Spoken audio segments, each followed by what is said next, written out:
लहंगा उठावेला लगाई के जको। Mixed by Sandeep Recording Studio.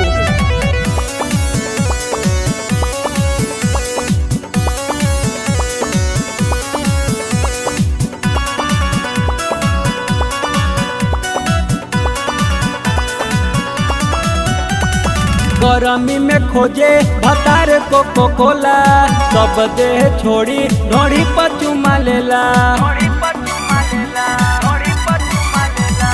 गरमी में खोजे भतार कोको कोला, सब देह छोड़ी ढोड़ी पर चुमा लेला।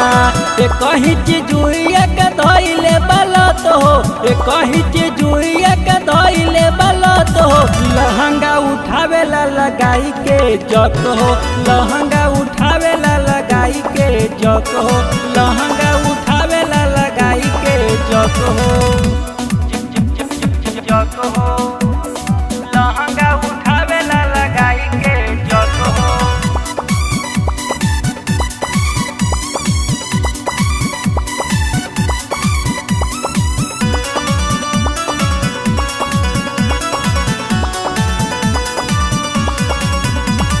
पानी परेशान आदतिया से हम, गरमी में चटर चटर करेला बदन।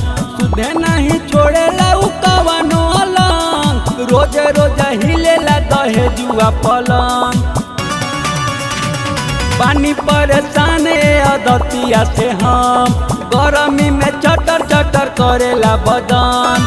सुधे नहीं छोड़ेला उ कवनो अलंग, रोज रोज हिलेला दहेजुआ पलंग। हमारा तरह है नहीं हरवे से सको, हमारा तरह है नहीं हरवे से सको।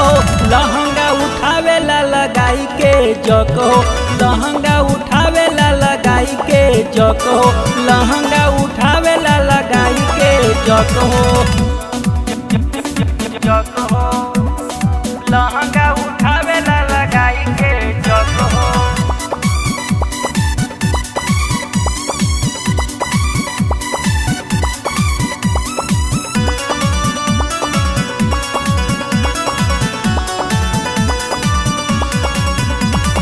संजू सतीश राइटर राहुल, इनका से निक बाबे ऋतुआ लभर। बतिया पगोलू तनी कर तू गर हो, दिन भर देही काटेला भवर।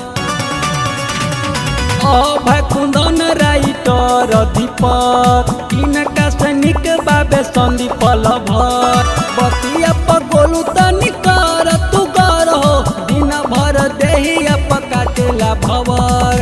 चोली पर ध्यान उतर देवे एक तक हो, चोली पर ध्यान उतर देवे एक तक हो।